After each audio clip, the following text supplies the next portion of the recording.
titré les ions Fe2+, nous allons utiliser une solution contenant des ions permanganate MnO4-.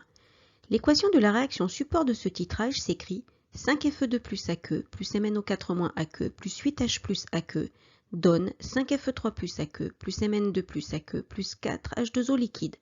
Cette réaction est rapide et totale comme toutes les réactions support de titrage.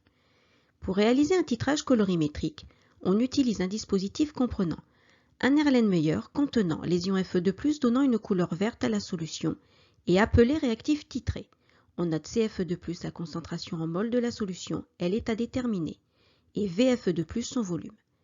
Un agitateur magnétique, un barreau aimanté qui permet d'homogénéiser en permanence le mélange, une burette graduée contenant les ions permanganate MnO4- donnant une couleur rose à la solution et appelé réactif titrant.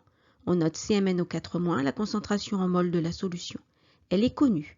Cette burette est fixée à une potence que l'on ne représentera pas systématiquement. La quantité initiale d'ion Fe2 présente dans l'Erlenmeyer est notée N0 de Fe2+.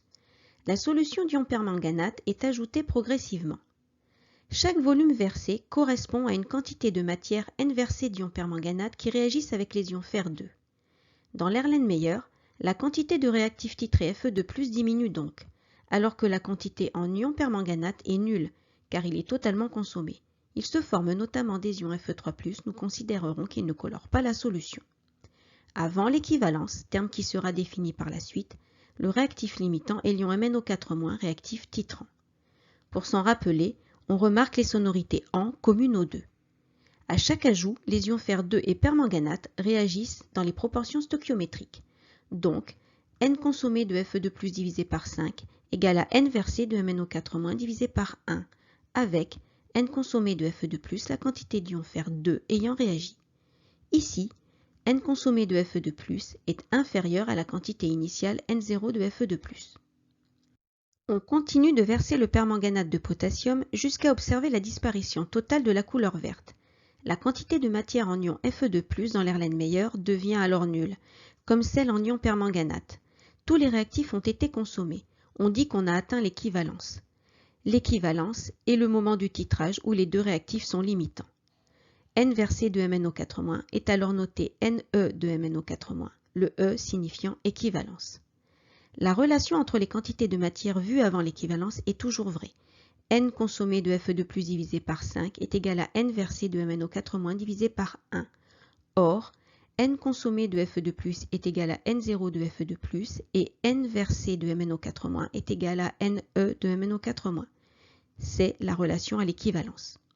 À cet instant du titrage, le volume versé de MnO4- vaut VE.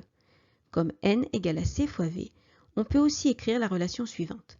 Ces relations permettent de déterminer la quantité de matière et la concentration des ions fer présents dans la solution d'antichlorose. Il est très difficile de s'arrêter exactement à l'équivalence.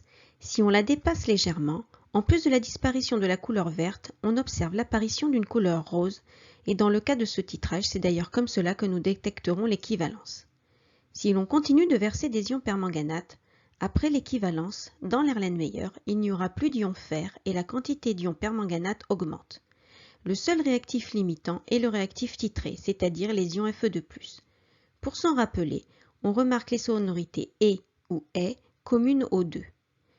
À l'équivalence, on change donc de réactif limitant.